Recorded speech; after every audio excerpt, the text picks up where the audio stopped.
আমি একটা বাড়ির ঘটনা, একটা দিদির জীবনের ঘটে যাওয়া ঘটনা থেকে শুরু করি, তারপরে আস্তে আস্তে শুরু করছি। ঠিক আছে, তো আজকের এই ঘটনাটা অমিত বলে একটা দাদা আমাকে বলেছে, তার বোনের জীবনের ঘটে যাওয়া একটা ঘটনা। তো হাই সোনালি দি, কেমন আছো? তা এই ঘটনাটা, এই অমিত বলে যে ছেলেটি, সে হচ্ছে ইউপির ছেলে, ইউপির বাসিন্দা আর কি। তার বাবা হচ্ছে ভালো বিজনেসম্যান, মানে বড় বিজনেসম্যান ওখানকার, নাম করা। এবং তার অমিত বলছে যে আমার খুব একটা যে বিজনেসে ইন্টারেস্ট ছিল সেটা খুব একটা নয়। তো ও ভালো ইঞ্জিনিয়ারিং পাশ করে ও বেঙ্গালুরুতে চাকরি করতে চলে যায়। ওর বাবা একদিন তোমার ও তো ওখানেই থাকছে, এখানে থাকছে ওর মা বাবা আর বোনটা। তা ওর বাবা একদিন বহুত রাতে কিছু টাকা পয়সা নিয়ে, মানে ভালো মোটা ক্যাশ পয়সা নিয়ে আসার পথে তো দুষ্কৃতীরা ওর বাবাকে গুলি করে মার্ডার করে দেয়। ঠিক আছে, এবং এমন রাস্তায় মার্ডার করে লোকজন আস্তে আস্তে, ওখানেই ওনার মৃত্যু হয় অমিতদার বাবার।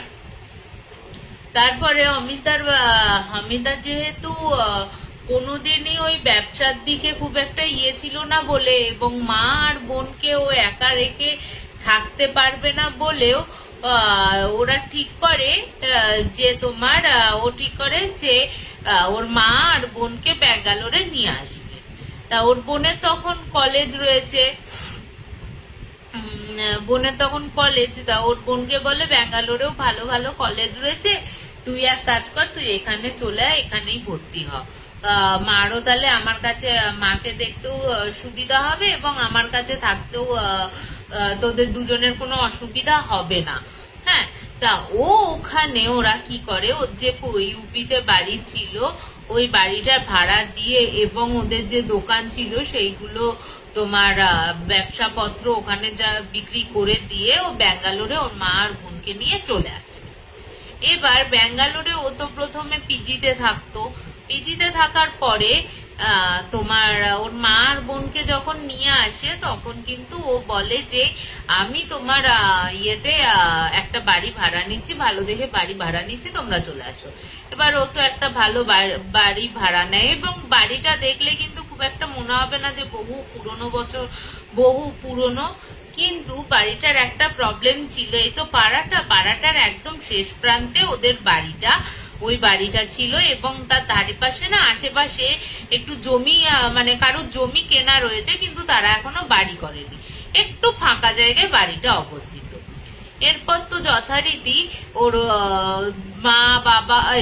মা আর বোন এসে থাকতে শুরু করলো ওর এখানে থাকার পর ওর বোনের মানে প্রায় প্রথম খুব ভালো যাচ্ছিল, কিন্তু এক সপ্তাহ পর থেকে ওর বোন বলতে শুরু করে যে এখানে এই বাড়িটায় তোর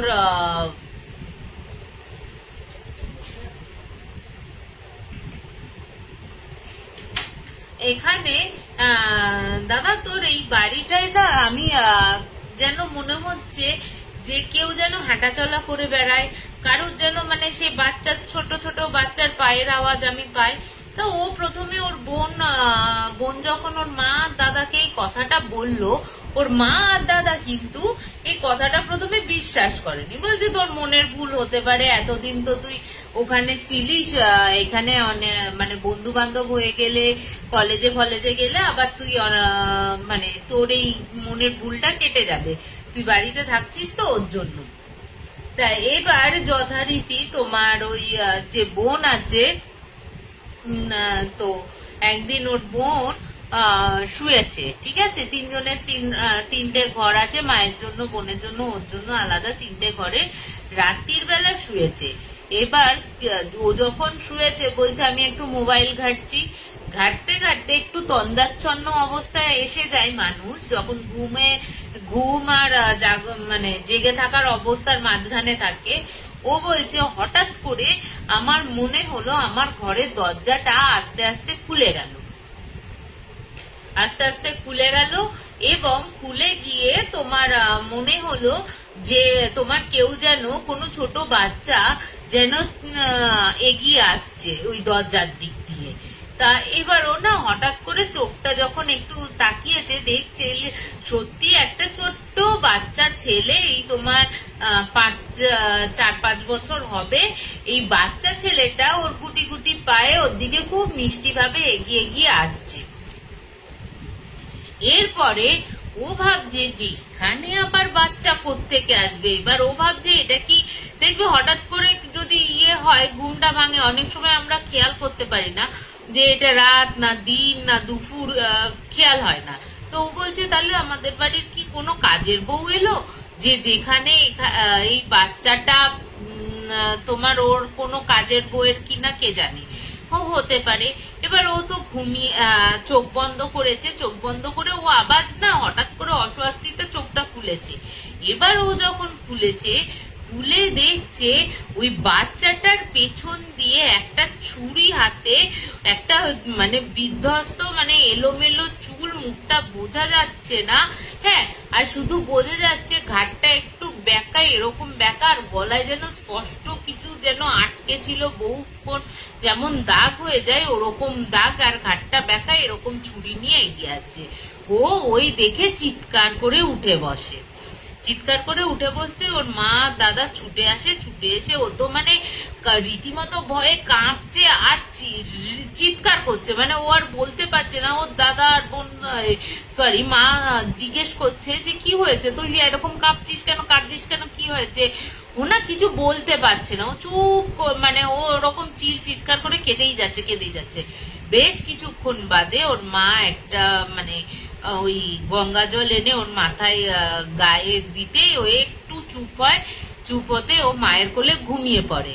তা ও তখন বলে আজকের রাতটা, ও দাদাকে বলে আজকের রাতটা আমি কিন্তু এখানেই থাকছি, তুই চলে যা, তুই আমি বোনকে দেখছি। তা ভোরবেলা হয়েছে, ভোরবেলা উঠতেই ওর বোন যখন ঘুম থেকে উঠেছে, বোনকে তখন ও বলছে যে বোন তখন ওদের বলছে যে এরকম এরকম ব্যাপার। এই তো দেখা গেল এই জিনিসটা ও প্রায় দিনই দেখা শুরু করলো, যে ওই বাচ্চাটা আসে, হাসি মুখ নিয়ে ওর কাছে এগিয়ে আসতে থাকে। তারপরেই ওর মাটা বা যেই হোক না কেন পেছনে আলু তালু অবস্থায়, চুলগুলো খোলা, এরকম অবস্থায় ওই পেছনের দিকে ওই ছুরি হাতে ওর দিকে আসতে থাকে। হ্যাঁ, এটা প্রায় দিনই ঘটতে থাকে। তা এবার ওর মা তখন বলল যে তোমার যে মেয়ে, তোমার যে রয়েছে, একটা কাজ করো, এখানে যে মন্দির, তোর কোনো জানাশোনা মন্দির আছে? তখন বলছে না। তো এর পাশের যে মানে বা ঘরে যে আর একজন ফ্যামিলি থাকতো তাদের জিজ্ঞেস করা হয়েছে, তারা তখন বলেছে হ্যাঁ এরকম আছে, তা আপনি নিয়ে যান।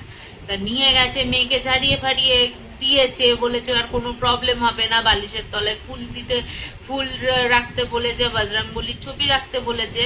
তা এরপরে যখন ওইগুলো করে শুয়েছে, কিন্তু সেই দিন রাত থেকে এবার হচ্ছে ওর মধ্যে মানে পরিবর্তনটা লক্ষ্য করা যায়। মানে পরের দিন যখন ওঠে, ও একদম চুপ হয়ে গেছিল, চোখের তলায় কালি, হ্যাঁ, উস্কো খুস্কো চুল, হ্যাঁ। এরপরে উস্কো খুস্কো চুল, ওকে যত বলছে তুই কি হয়েছে, তোর এরকম মুখ চোখ লাগছে কেন, কিসের জন্য, কি বল, কোনো কথাই বলছে না।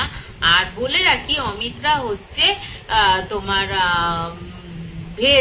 ভেজ খেত আর কি, একদম নন ভেজ, মানে পেঁয়াজ রসুনও ওদের বাড়িতে ঢুকতো না। এরপর থেকে যখনই হচ্ছে, ও তো কোনোদিন ওরা পেঁয়াজ রসুন বা মাছ মাংস ডিম এইসব খেয়ে বড় হয়নি, তো যারা নিরামিষ খায় তো নিরামিষই খাবে। এরপরে ওই বোন খালি বলতো আমাকে চিকেন এনে দে, আমাকে মাছ এনে দে, এবং ও যা খেত, হ্যাঁ, মানে 1 কিলো চিকেন বলো, ওকে হয়তো জোর করে নিয়ে এসে, যদি না নিয়ে আসা হতো, ওকে প্রথম তো খুবই রাগ করেছে, ওর মা চিৎকার করতো, ওর মা ওকে মেরেওছে, কিন্তু ওর একটাই জেদ হচ্ছে আমাকে চিকেন দে, আমাকে মাছ দে, আমাকে চিকেন দে, আমাকে মাছ দে, মাটন দে, এরকম বলে যেত।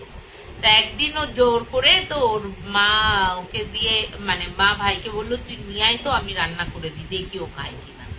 বলছে ওকে যখন দেয়া হয়েছে, বলছে ওই গরম রান্না হচ্ছে, ওই টকবক করে ফুটছে ঝোল, ওখান থেকে হাত দিয়ে তুলে তুলে মাংস খাচ্ছে, মানে পাগলের মতন করছে। এবার ওর মা বলছে যে কি হলো ব্যাপারটা, এটা তো ভালো লক্ষণ হচ্ছে না, তাহলে কি ঠাকুরের কিছু হয়নি, ঠাকুরের কি কোনো হচ্ছে না, এরকম কেন করছে? যে মাংস খায় না, যে জন্ম থেকে মাংস খায়নি, সে হঠাৎ করে এরকম মাংস, মানে কড়াই থেকে মাংস তুলে তুলে মাংস খাচ্ছে, এটা তো অবাস্তব ব্যাপার না একদম, যারা মাছ মাংস খায় না। এরপরে ওই মেয়েটার বিয়ে, এরকম করতে করতে মেয়েটার বিয়ে ঠিক হয়, ঠিক আছে না, সরি, এরপরে একটা ওখানে একটা মন্দিরে গিয়ে আবার ঝাড়ানো হয় ওকে, ওকে ওকে একটা তাবিজ দেয়া হলো, তাবিজের মধ্যে আরো কি সব দিয়েছে, আর একটা জল দেয়া হলো, বললো ওই জলটা খেতে। তা এই যে এটা করার পর ও তো নর্মাল হয়ে গেল, ও কলেজে যাওয়া শুরু করলো, আবার ওখানে ভর্তি হলো।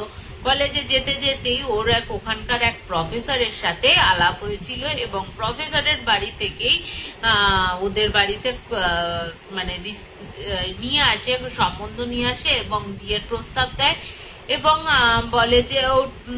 বলে যে খুব তাড়াতাড়ি যদি বিয়েটা হয়ে যায় খুব ভালো হয়, কারণ যে প্রফেসরটি ছিলেন তার দাদু হচ্ছে খুবই অসুস্থ, উনি নাত বউয়ের মুখ দেখতে চায় বলে খুব তাড়াতাড়ি বিয়ের ব্যবস্থা করতে হবে। তা ওরা রাজি হয়ে যায়।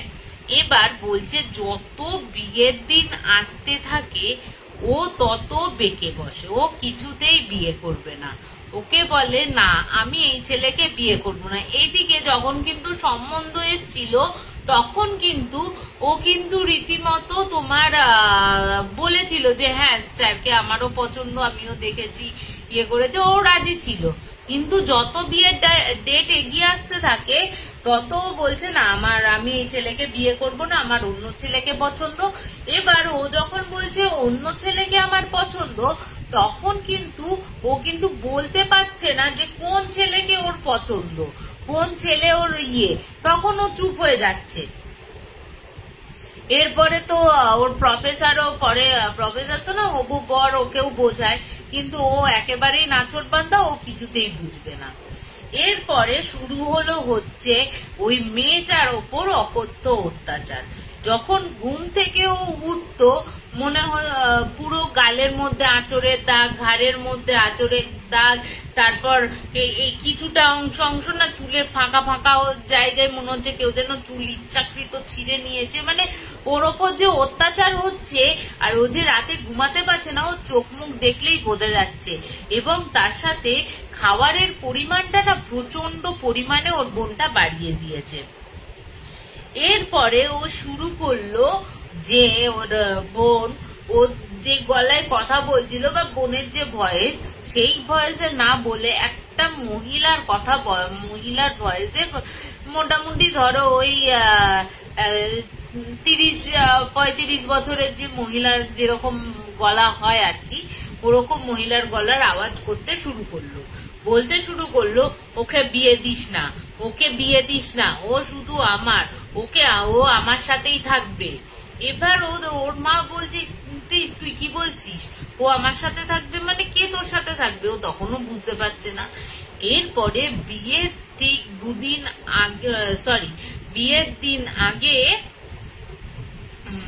ও তখন আবার বলতে শুরু করলো, এটা কিন্তু বিয়ের ঠিক পরপর হচ্ছে, ওরকম ভয়েসে কথা বলছে, করছে, আমার সাথেই থাকবে, আমি ওকে বিয়ে করতে দেব না, আমি শুধু বিয়ে করব, ও কেন বিয়ে করবে, এরকম বলতে থাকছে।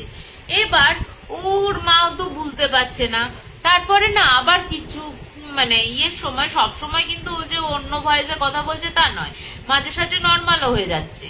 এবার ও তো যথারীতি বিয়ের জন্য লেহেঙ্গা ফেহেঙ্গা কিনতে যায়, লেহেঙ্গা কেনে বাড়িতে আসে।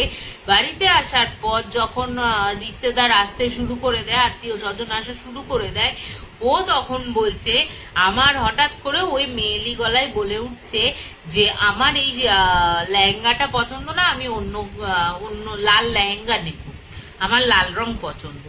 এবার ওর মা বলছে তুই এত দাম দিয়ে, এত 1000 টাকা দিয়ে লেহেঙ্গা কিনলি, এখন তুই বলছিস তোর এই কালারটা পছন্দ না, কি বলছিস তুই, এত টাকা নষ্ট করা যাবে না, তোকে এই বিয়ে করেই বিয়ে করতে হবে। ও তখন বলছে, এরকম বড় বড় চোখ করে ওর মায়ের দিকে কটমট করে তাকিয়ে আছে। তাকিয়ে থাকতে থাকতে ও তখন বলছে যে আমি শুধু তোমাদের বলেছি কথাটা, আমি এখানে আমি লাল লেহেঙ্গাই নেব, আমি শুধু তোমাদের আমার ডিসিশনটা জানালাম, তোমাদের পারমিশন আমি নিচ্ছি না। এই বলে ও জামা কাপড় পরে ও তো বেরিয়ে চলে আসে। এবার ওর মা বলছে যাস না। ওর যারা আরো কাজিনসরা ছিল তারা বলছে।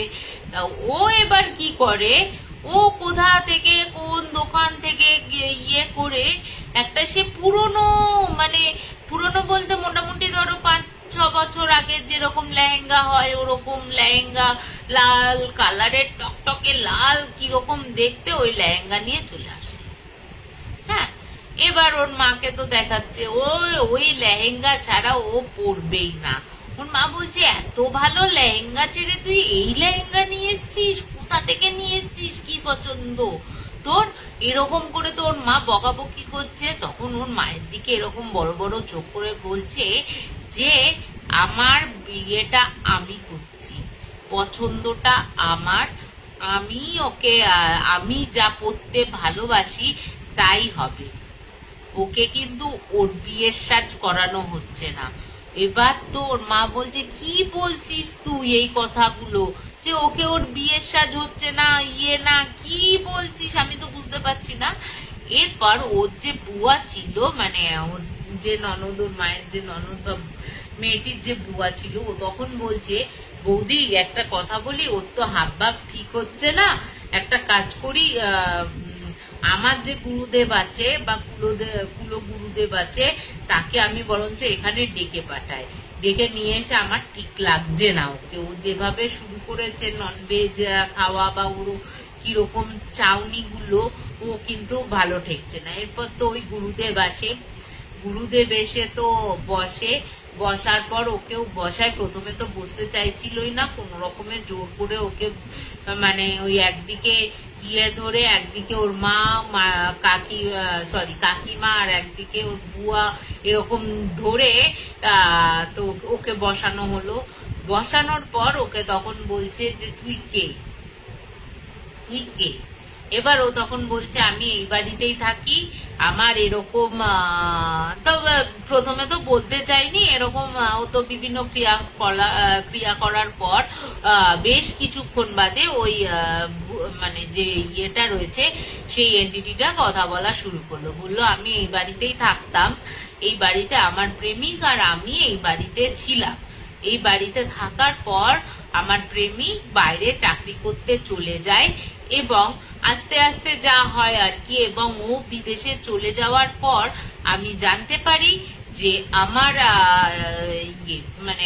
আমি প্রেগনেন্ট, এবং ছেলেটিকে জানা দেই। ছেলেটি বলে আমি তো কিছুদিনের জন্য গেছি, ওখান থেকে ফিরে এসে বিয়ে করব। কিন্তু তারপর থেকে ছেলেটি কিন্তু আর কোনো যোগাযোগ করে না। তারপরেই যে আমি বহু কষ্টে জোগাড়পাতি করে ওই বিদেশের নাম্বার জোগাড় করে ওকে মেল করে জানাই, কিন্তু আমার ইচ্ছা ছিল না যে আমার ভেতরের যে প্রাণটা বড় হচ্ছে, যে প্রাণটা এসে গেছে, সেই প্রাণটাকে শেষ করে দিতে। কিন্তু যাই হোক, ওকে তো জন্ম দিল, যেহেতু ও চাকরি করতো ভালো, টাকা পয়সার কোনো অসুবিধা ছিল না মেয়েটির কাছে। কিন্তু যা হয়, সমাজ তো একটা কুমারীর মাকে তো মেনে নিতে চায় না, বা আমাদের সমাজ এখনো এতটা উন্নত হয়ে যায়নি যেখানে কুমারী মাকে মেনে নেবে আর কি। তো সমাজে তো বিভিন্ন মুখ কথাবার্তা চালাতেই থাকে। এবং এরপরে ও একদিন হঠাৎ করে খবর পায় যে ওই ছেলেটি নাকি বিয়ে করেছে। তখন কিন্তু ও কিন্তু ততদিনে মোটামুটি ওর বাচ্চাটাকে নিজের মতো করে মানুষ করছে, নিজের মতো করে, মানে মোটামুটি 4-5 বছর হয়ে গেছে ওই বাচ্চাটার। তখন ও খবর পায় যে ওর ছেলেটি নাকি বিদেশে বিয়ে করে ওখানেই ও সেটেল হয়ে গেছে, ও আর ফিরবে না। এরপরে ও নিজেকে এই কথাটা শোনার পর বন্ধু বান্ধবদের মারফত শোনার পর ও আর নিজেকে না মানে এক্সিস্ট করতে পারেনি বা মেনে নিতে পারেনি যে ও আমাকে এতটা করলে, এতটা প্রতারণা করলো যে নিজের সন্তানকেও যে অস্বীকার করতে পারে। ও মানে নিজের রাগটা সহ্য করতে না পেরে ও প্রথমে বাচ্চাটা বারান্দায় খেলছিল, খেলার পর ও যখন খেলছে ও পেছন থেকে ওর বাচ্চাটার ঘাড়ে গিয়ে মানে ঘাড়ে, পিঠে, গায়ে চুরির আঘাতে মানে মেরে ফেলে, চুরি দিয়ে মানে আঘাত করতে করতে মেরে ফেলে কুপিয়ে, এবং ও নিজে গলায় দড়ি দিয়ে মারা যায়।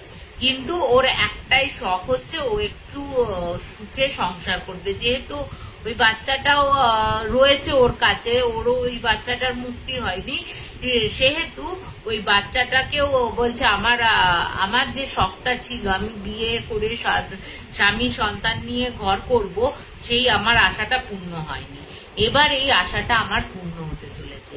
তা এরপর তো এইভাবে তো আর বিয়ে দেওয়া যায় না। তখন ওই পুরোহিত বলল যে ওই এন্টিটির একটাই হচ্ছে উদ্দেশ্য, মানে ও স্বামী সন্তান নিয়ে বিয়ে করবে, তো কোনো ছেলে বা মেয়েকে তো এইভাবে দেয়া যায় না। একটা কাজ করা যেতে পারে, মেয়েটিকে সমস্ত কিছু ভাবে যেভাবে বিয়ে হয় আর কি সেইভাবে রীতি পালন করে ওকে বট গাছের সাথে বিয়ে দাও। ওর একটাই উদ্দেশ্য ছিল যে আমার একটা বিয়ে হোক, ওই আশাটা পূর্ণ হোক, আমার যে বিয়েটা হয়নি সেই আশাটা পূর্ণ হোক। তা ওরা ওই সেই বট গাছের সাথে যখন বিয়ে দেয়, যখন বট গাছের সাথে বিয়ে দেয় তারপরে কিন্তু আস্তে আস্তে ওকে বলা হয় যে তোর মুক্তির উপায়টা তুই বল। ও তখন বলে আমি কিন্তু এই বট গাছের সাথে যখন মানুষের সাথে যখন বিয়ে হলো না, বট গাছের সাথেই যখন আমার বিয়ে হলো, তখন আমি কিন্তু এই বট গাছের সাথেই থাকতে চাই।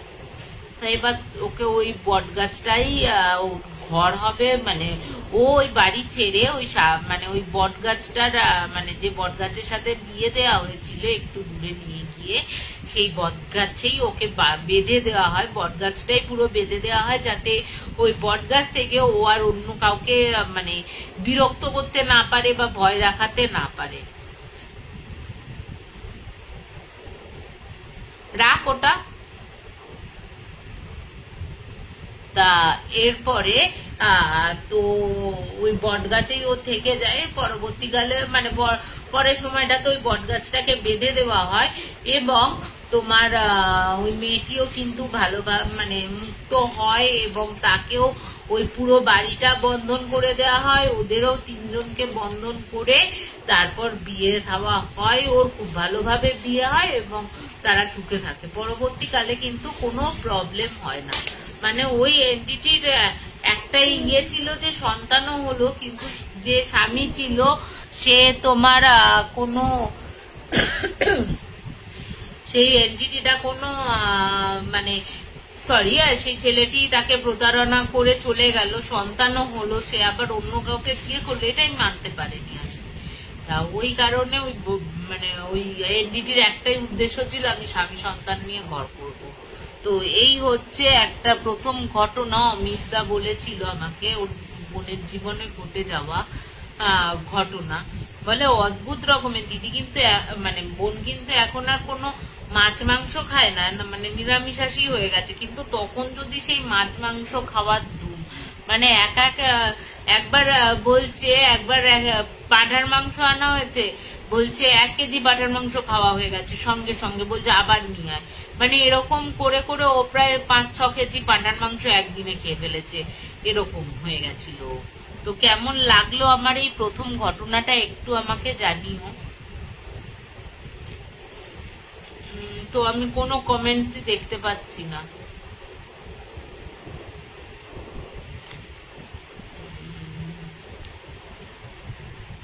না, কোনো কমেন্টস দেখা যাচ্ছে না, পরে আমি অবশ্যই কমেন্টস করব।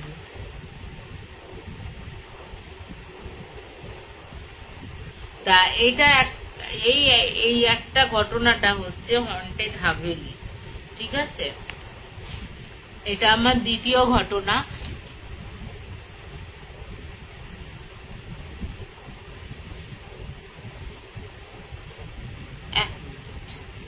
তোমার হয়ে গেছে কি?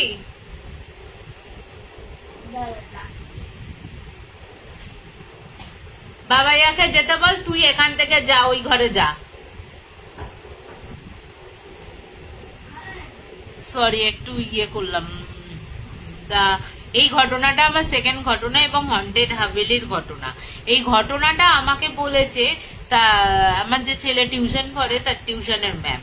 তার দিদির ছেলের জীবনে এক মর্মান্তিক দুঃখের ঘটনা।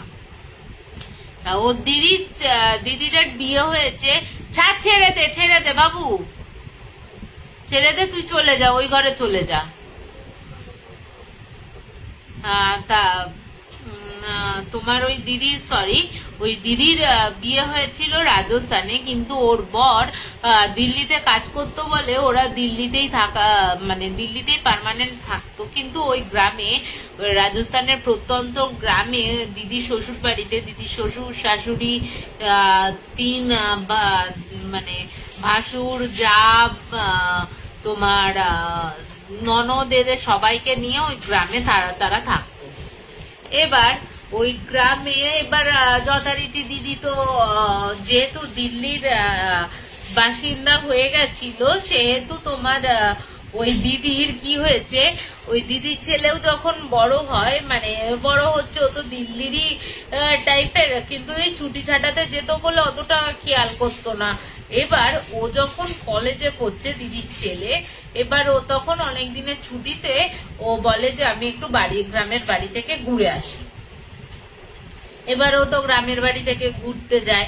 এবার বলে রাখি, ছেলেটির নাম হচ্ছে নিতিন।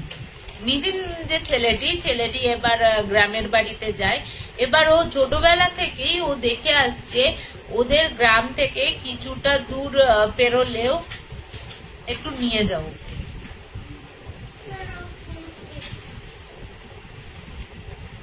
আর আসবি না কেউ, দুজনে বড় উৎপাত করে দুটোতে। কি বলবো বলো দেখি।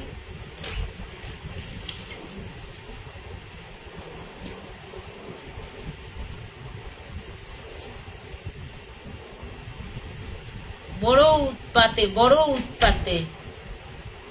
যেমন আমার ছোট ছেলেটাকে তো ঠিক আছে, তাও মানা যায়, ছোট। বড়টাও আবার আমার বড় ছেলে হয়ে গেছে এখন। কি বলবো আর। সারাদিন শুধু দুটোর পেছনে চিল্লাতেই আমার জীবনটা বেরিয়ে গেল, জানো তো। যাই হোক, আমি আবার শুরু করি। কিছু বলার নেই, দুটোই বাচ্চা আমার। নিজের বাচ্চা তো তাও মেরে ধরে বকে সব করা যায়। শাশুড়ির বাচ্চাকে আর কি করে মারধর দেওয়া যায় বলো দেখি। শাশুড়ির বাচ্চাকে তো আর মারধর দেওয়া যায় না। শাশুড়ি মা চলে গেলেন, তার বাচ্চাকে আমার ঘরে দিয়ে গেলেন, এবার তুই মানুষ কর। আমি তো মানুষ করতে পারলাম না, এবার তুই মানুষ কর। এই হচ্ছে ব্যাপার। যাই হোক, গল্পে চলে যায়, আবার ঘটনাতে চলে যায়। তো এবার এই নিতিন ছোটবেলা থেকেই যখনই গ্রামে আসে, তখনই ওরা দেখে যে ওই গ্রাম থেকে তোমার আসছে, গ্রামের কিছুটা দূরে একটা জরাজীর্ণ হাভেলি আছে, ভেঙে চুরে গেছে হাভেলি। ওইখানে ওই হাভেলিটা দেখতে থাকে, খুব বড় হাভেলি, বেশ অনেকটা জায়গা নিয়ে বাড়িটা, হাভেলিটা। তা এবার নিতিন যখন ছোট ছিল অত তো পাত্তা দেওয়ার কোনো ব্যাপার ছিল না। এবার যত বড় হতে থাকে, এইসব গল্প শুনেছে, ছোটবেলা থেকে শুনে এসছে যে ওই বাড়িটা হচ্ছে হন্টেড, ওই বাড়িটার মধ্যে কেউ যেতে পারে না, যেই ঢোকে তারই মৃত্যু হয়, ছোটবেলা থেকে শুনে এসছে। এবার ও যখন কলেজে পড়ছে, কলেজে পড়ছে, ও তখন কাজিনসদের বলে যে চ না একদিন ওই হাভেলিতে একবার ঢুকে আসে। তো ওই যারা গ্রামে থাকে, ওর যে কাজিনসরা, তারা বলছে না বাবা আমরা যাব না, তুইও যাস না, এর ভেতরে গেলে কেউ বাঁচে না। এবার ও দিল্লির মতন জায়গা থেকে বড় হচ্ছে, বুঝতেই পারছো তার মেন্টালিটি নিশ্চয়ই গ্রামের মানুষদের মেন্টালিটির মতন তো হবে না। তা ও তখন বিশ্বাস করতে চায় না। এই আবার হয় নাকি 2015-16-তে দাঁড়িয়ে তুই এই কথা বলছিস, এ আবার হয় নাকি? এইসব হয় না। এরপরে ও যখন ভেতরে ঢুকতে যায় ওর কাজিনসরা কিছুতেই ওকে ঢুকতে দেয় না। তা ও তুই চলে আয় করতে করতে ও চলেও আসে। এরপরে কালী পুজোর রাত এলো, দিওয়ালির সময় ও কি করে, কিছুটা দূরে মানে ও তো কলেজে পড়ছে, এবার ও বলে চ একটা জায়গায়, গ্রামের একটা জায়গাতে ওরা ঠিক করে যে একটু খানা পিনা করবে সব কাজিনসরা মিলে। তা এবার খানা পিনা করতে গেলে তো গ্রামের মাঝখানে ওরকম বসা যায় না যে কেউ দেখতে পারে, বড়রা বুজুর্গ লোকজন দেখতেই পারে এবং বাড়িতে বলে দিতে পারে। এবার ও তখন ঠিক করলো, নিতিন বলছে আরে ওই হাভেলিতে গেলে, হাভেলির যে রাস্তাটা আছে ওই রাস্তাটার সামনে বসে গেলে হয় না, ওই রাস্তাটাই তো কেউ যায় না সন্ধ্যের পর দেখলাম। এবার সত্যিকারের ওই রাস্তাটার পর দিনের আলো থাকতেই মানুষ খুব কম যাতায়াত করে, একটু ঘুরপথেই ওরা যায়, রাত্রিবেলা তো যাওয়ার কোনো কোয়েশ্চেনই নেই সন্ধ্যের পরে। তা ওরা তো যথারীতি খানা পিনা সবকিছু করে। খানা পিনা করার পর এবার কি করে, তোমার খানা পিনা করার পর এবার তোমার যে ইয়েটা রয়েছে, নিতিন বলছে তুই এক কাজ কর, তোরা চলে যা, আমি একটু ফোন করতে যাব, মানে একটু পার্সোনাল দরকার আছে, কথা বলবো একটু, তোরা বাড়ি চলে যা, আমি ঠিক টাইমে বাড়ি চলে যাবো। আর একজন যে কাজিনের ছিল সে আবার ছিল নিতিনের খুব ন্যাওটা, সে একটু ছোট। তো ও তখন বলছে নিতিন দাদা তোমার সাথে আমি একটু কথা বলবো, মানে আমি একটু কথা বলবো, তুমি একটু দূরে কথা বলো, আমি একটু দূরে কথা বলি। তা বাদ বাকি কাজিনরা চলে গেল, ওরা দুজন কথা বলছে। এবার চুপি ও যখন ঢুকছে ও তখন নিতিনের ওই ভাইটা বলছে যে দাদা তুমি ঢুকো না, এখানে কিন্তু আজকে অমাবস্যার রাত, এইভাবে ঢোকা উচিত না। তো ও অনেক বাধা দেয় বলে ও তখন বলে যে তুমি যদি এই কাজটা করো আজ রাতে, তুমি যদি ঢোকো তাহলে কিন্তু আমি কিন্তু বাড়িতে গিয়ে সব কথা বলে দেব এবং সবাই কিন্তু তোমাকে এবার মারবে, এই কথা হুমকি দিয়ে ওরা চলে আসে। ও আর কত বাধা দেয় না, কিন্তু ও তো মন পড়ে রয়েছে সেই হাভেলির ভেতরে ঢুকবে, হাভেলিতে কি আছে ছোটবেলা থেকে দেখে আসছে, কি আছে জানার চেষ্টা করছে। এবং ওর কিন্তু দিনে দিনে এত উৎসাহ বেড়ে যায় যে ওর কাজিনসরা এত বারণ করছে এবং এমনকি ওর দাদু ঠাকুমা দাদা দাদিও এত বারণ করছে, ও কিন্তু তখন অত কিন্তু শোনেনি। ওর তখন মনে হয়েছে না ভেতরে আমাকে যেতেই হবে, ইয়ে করতে হবে।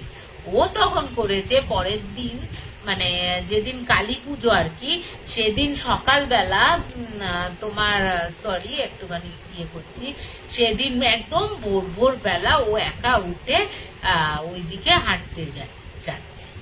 গিয়ে ও তখন দাদি বলছে তুই ভোরবেলা কোথায় যাচ্ছিস? বলছে আমার তো মর্নিং ওয়াকের অভ্যাস, আমি মর্নিং ওয়াকে যাচ্ছি। তা ও মর্নিং ওয়াকে যাওয়ার নাম করে ও একাই তখন ওই বাড়িটার দিকে, ওই হাভেলির দিকে যাওয়া শুরু করেছে। এবার ও যখন ওই হাভেলির ওই সামনে তো আগাছা বাগাছা জন্মে গেছে, ও যখন আগাছা দিয়ে ভেতরে ঢুকতে যাবে, পেছন থেকে একটা মানে বলছে প্রচন্ড শীতল হাত একটা কাঁধে লাগলো, কাঁধে লেগে বলছে বাবু আপনি এই বাড়িতে ঢুকবেন না, এই বাড়িটা খুব খারাপ। আর বলছে যে এবার ও যখন এই কথাটা বলেছে, ওই ঠান্ডা হাতটা স্পর্শটা পেয়েছে, তখনও কি করে, কি ও ঘাটটা ঘুরিয়ে দেখে একদম তুতুরে বয়স্ক একটা লোক, লম্বা লাঠি হাতে, মাথায় পাগড়ি বেঁধে, যেমন রাজস্থানীরা পাগড়ি বাঁধে ওরকম পাগড়ি বেঁধে দাঁড়িয়ে আছে। তাকে বলছে আপনি বাবু চলে যান। এরপরে ও তো চলে এসে ওর যে কাজিন যে ছিল তাদের বলে এই ঘটনাটা। কাজিন তখন বলছে মাথায় পাগড়ি পরা?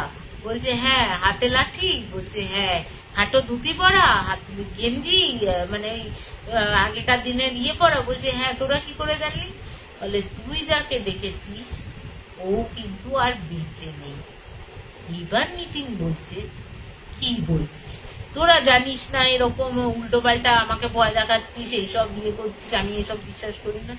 বলছে বিশ্বাস কর ওই বাড়িটায় এক রাতের মধ্যে পুরো ফ্যামিলি দারোয়ান সমেত পুরো উধাও হয়ে যায় এবং তাদের আজ পর্যন্ত কোনো খোঁজ খবর কোথায় গেছে তাদের কিন্তু কোনো হদিশ পাওয়া যায় না। তুই তো জানিসই এই ঘটনাটা। 18টা জন মানুষ এক রাতের মধ্যে সে যদি উধাও হয়ে যায় তাহলে তোমরা ভাবো কি হতে পারে, মানে কতটা বিপজ্জনক।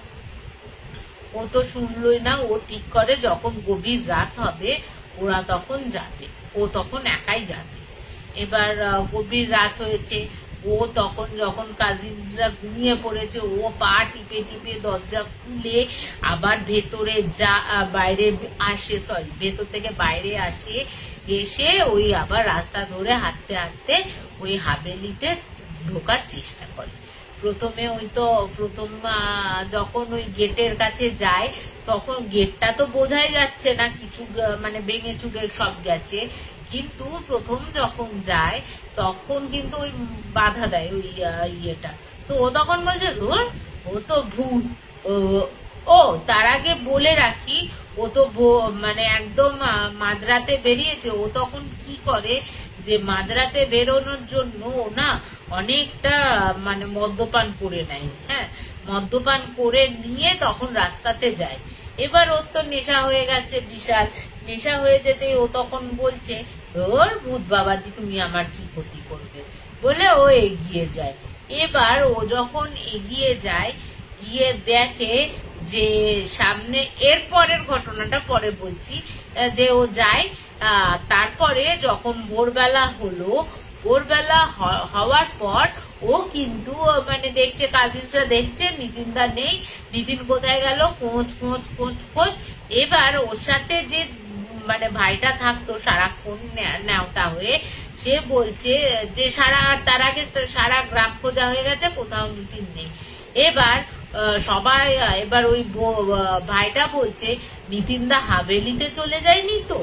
এবার যেই হাভেলির নাম শুনে যে গ্রামবাসীরাও চমকে গেছে যে হাভেলিতে একটা ছেলে চলে যাবে, কি রে বাবা। তখন ওরা বলে, ওরা ঠিক করে যে আমরা তো অনেকজন আছি, প্রায় 15-16 জন মিলে ওই হাভেলির ভেতর ঢোকে। ঠিক আছে, তাও সকালবেলা, মানে তাও তখন হবে হয়তো 11টা-12টা নাগাদ ঢুকে ভেতরে যে প্যাসেজ আছে ওরাও কোনোদিন ঢোকেনি, দেখে ধুলোময়, কিন্তু বাইরেটা যতটা জরাজীর্ণ অবস্থা, ভেতরটা কিন্তু অতটাও জরাজীর্ণ অবস্থায় নয়। এবার ওরা সবাই মিলে এই ঘর ও ঘর খুঁজতে থাকে এবং বলে রাখে হাভেলিটি 3 তলা। ঠিক আছে, এবার ওরা যখন একতলায় ঘরগুলো দেখছে ভেজানো অবস্থায়, একটা ঘরে গিয়েই ওরা চমকে বেরিয়ে আসে, দেখছে যে একটা ঘরে 3টে কঙ্কাল গলায় দড়ির অবস্থায় ঝুলছে। আর একটা ঘরে গেছে, আর একটা ঘরে ওরকম 2-3 জন করে 18 জনের বডি পাওয়া যায়, 2 তলা 3 তলা মিলিয়ে। কিন্তু ওরা কিছুতেই নিতিনের খোঁজ পাওয়া যাচ্ছে না। নিতিন কোথায় ডাকছে, কোথাও নেই নিতিন। এরপরে ওরা যখন ফিরে আসছে দেখছে 2 তলায় শেষের একটা ঘরের সামনেটা যেন কিছু একটা পড়ে রয়েছে, যেটা ওরা মিস করে গেছে। হ্যাঁ, ওইখানে ও গিয়ে দেখে ওর অর্ধেক বডিটা হচ্ছে, ওটা হচ্ছে একটা ওয়াশরুম। ওই ওয়াশরুমের একটা ইয়েতে পড়ে রয়েছে হচ্ছে ওর অর্ধেক বডিটা, মানে আধা আধা অবস্থায় ওয়াশরুম আর ইয়েতে পড়ে রয়েছে, এবং হি ইজ ডেড বা হি ওয়াজ ডেড।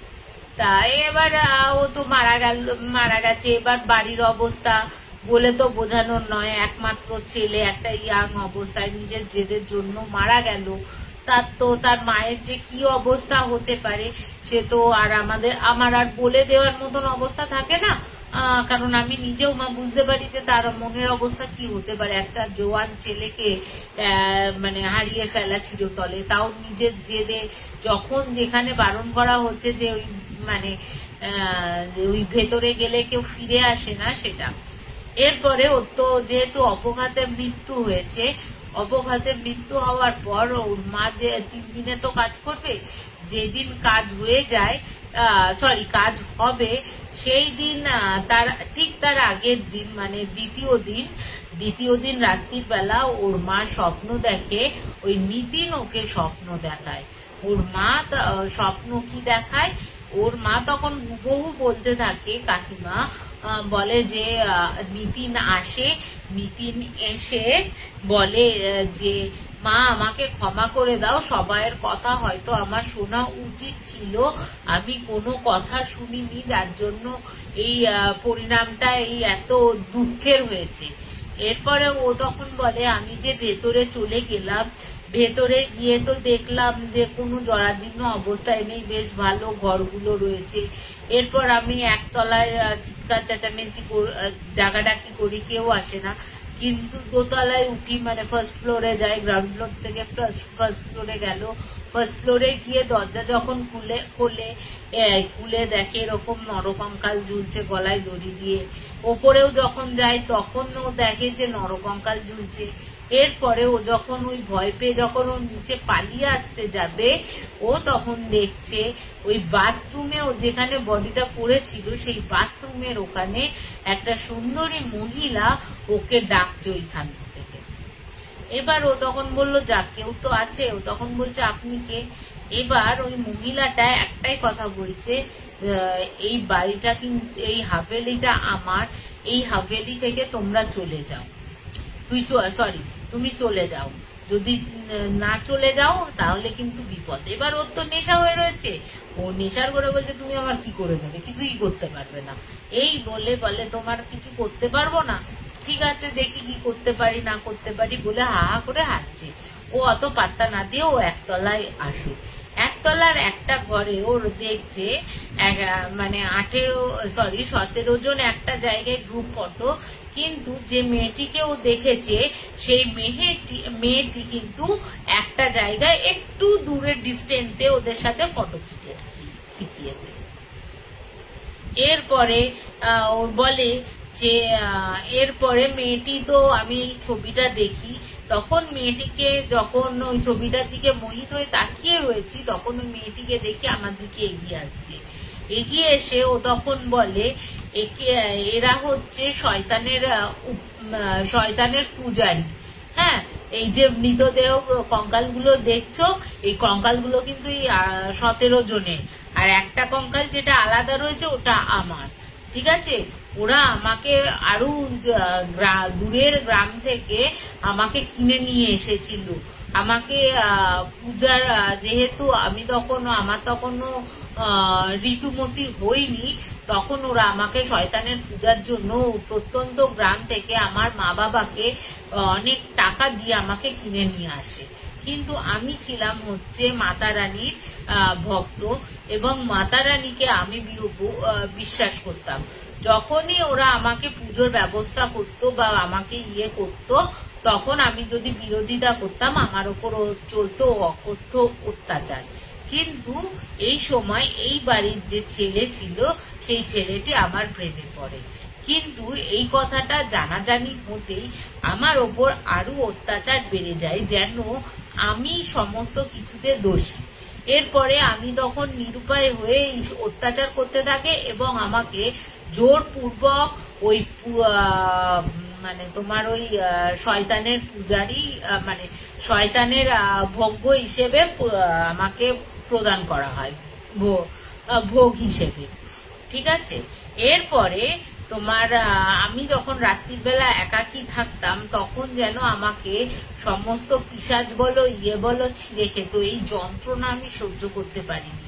যখনই আমি বিরোধ করতাম তখনই আমার ওপর অত্যাচারটা শুরু হতো।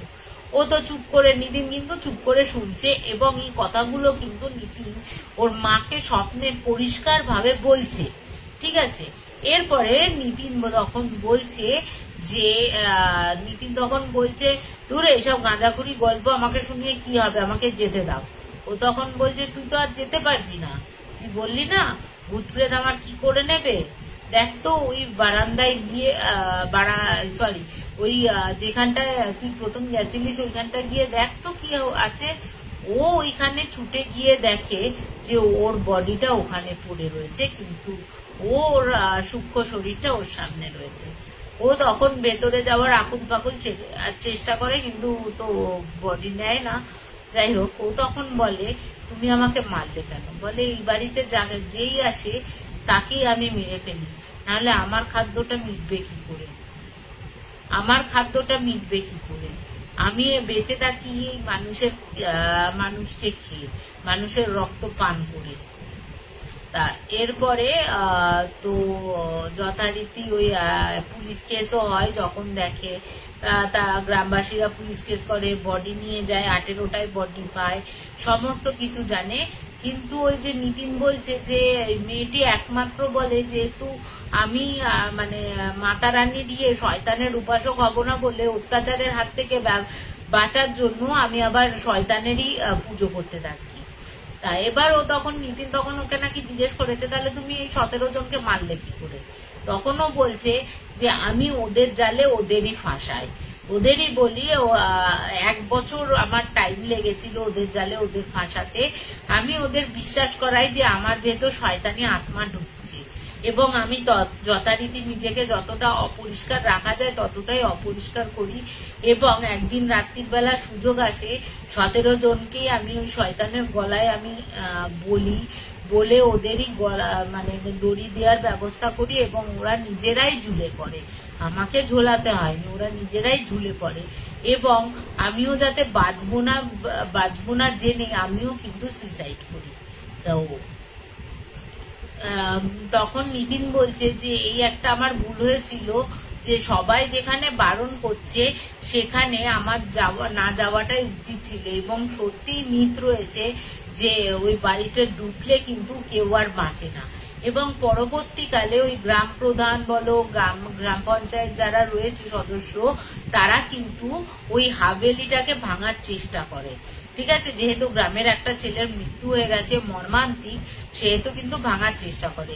যিনি প্রথম ওই বাড়ির দেয়ালের আঘাত করেন, সঙ্গে সঙ্গে ওই বাড়িটার কিন্তু ওই যে আঘাত করে সেই লোকটি কিন্তু রক্ত বমি করতে করতে মারা যায়। ঠিক আছে, রক্ত বমি করতে করতে মারা যায়। এবং আশেপাশের যারা কাজ ছিল তারাও কিন্তু আর ভয়ে ওই হাভেলির কোনো কিছু ভাঙতে রাজি হয় না। পরবর্তীকালে কোনো তান্ত্রিক এসে ওই জায়গাটা পুরো বাঁধিয়ে দেওয়া হয়, এবং পরবর্তী ক্ষেত্রে ওদের আর দেখা যায়নি। কিন্তু হাভেলিটাকে কিন্তু আজও নাকি ছোঁয়া যায়নি, ওই অবস্থাতে পড়ে রয়েছে। তা এই বলেছিল যে আমার মানে ম্যাম বলছিল যে ভাবি যে এই আমার দিদির ছেলেটা যদি শুনতো, আজ তার খুব ভালো চাকরি বাকরি হতো, সমস্ত কিছু হতো। মানে লোকে যখন বয়স্করা বা গ্রামবাসীরা যখন কিছু বলে তখন যদি শুনে নেওয়া হয় তখন কিন্তু খুব ভালো হয়। তো এই হচ্ছে আমার শেষ ঘটনা। তো আজকে আমি একটু তাড়াতাড়ি শেষ করছি, কারণ আমার ছেলের এখনো খাওয়া হয়নি, ওকে খাইয়ে শুইয়ে দিতে হবে, ঘুমও এসছে। তো এর জন্য আজকে আমি এখানেই শেষ করছি।